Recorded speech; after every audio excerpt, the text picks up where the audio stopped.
Vous vous demandez peut-être quel est le rapport entre ce que vous avez dans votre assiette ici en Europe et les incendies dévastateurs qui ravagent la forêt amazonienne à des milliers de kilomètres de là. La réponse est bien plus directe et choquante que vous ne l'imaginez. Ce lien, c'est une culture agricole, en particulier le soja. Une plante qui est devenue le moteur silencieux d'une déforestation massive, transformant des étendues de jungle luxuriantes en champs de monoculture à perte de vue. Le problème est que la grande majorité de ce soja n'est pas destiné à la consommation humaine directe. Non, plus de 75% de la production mondiale de soja sert à nourrir les animaux d'élevage. Des millions de tonnes de tourteaux de soja traversent l'Atlantique chaque année pour engraisser le bétail dans les fermes industrielles européennes.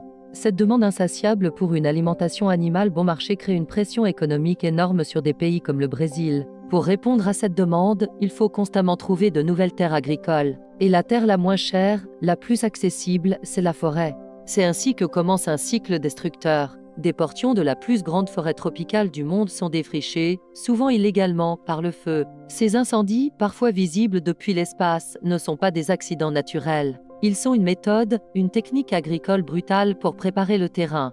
Une fois la forêt réduite en cendres, le sol est prêt à accueillir les plantations de soja. Ces vastes champs remplacent un écosystème d'une richesse inouïe, abritant des millions d'espèces végétales et animales, dont beaucoup n'ont même pas encore été découvertes par la science. Cette destruction a des conséquences dramatiques qui vont bien au-delà de la perte de biodiversité. L'Amazonie est souvent surnommée le poumon de la planète car ses arbres absorbent d'énormes quantités de dioxyde de carbone, un des principaux gaz à effet de serre responsables du changement climatique. Lorsque la forêt brûle, tout ce carbone stocké est libéré massivement dans l'atmosphère, aggravant le réchauffement global. En parallèle, la capacité de la planète à absorber les futures émissions de CO2 est réduite de façon permanente. Notion la branche sur laquelle nous sommes tous assis.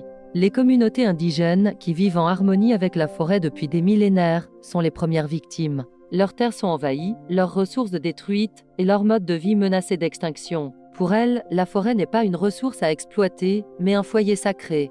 Le cycle de l'eau est également perturbé. L'Amazonie génère ses propres pluies, un phénomène vital qui influence les régimes climatiques de tout le continent sud-américain et même au-delà. La déforestation menace de transformer cette région humide en une savane aride, avec des conséquences imprévisibles sur l'agriculture et l'accès à l'eau pour des millions de personnes. Face à cette réalité, il est facile de se sentir impuissant. Pourtant, le pouvoir de changer les choses réside en grande partie dans nos choix de consommation quotidiens, ici en Europe. Chaque décision que nous prenons a une répercussion à l'autre bout du monde. En réduisant notre dépendance aux produits issus de l'élevage intensif, nous diminuons directement la demande en soja qui alimente la déforestation. C'est un levier d'action individuel extrêmement puissant. Opter pour des sources de protéines végétales, locales et de saison, c'est envoyer un message clair au marché. C'est dire non à un système alimentaire qui sacrifie le poumon de notre planète pour du profit à court terme. Il ne s'agit pas de culpabiliser, mais de prendre conscience de l'interconnexion globale de nos systèmes. L'enquête est formelle, la chaîne d'approvisionnement relie directement la destruction de l'Amazonie à nos supermarchés. Chaque geste compte. S'informer, partager cette information, adapter ses habitudes alimentaires. Ce sont des actes de résistance face à un système destructeur. C'est une façon de voter, 3 fois par jour, pour le monde dans lequel nous souhaitons vivre.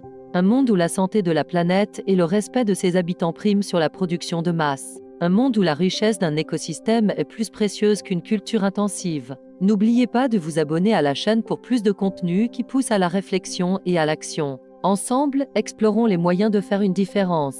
Sois gentil et juste.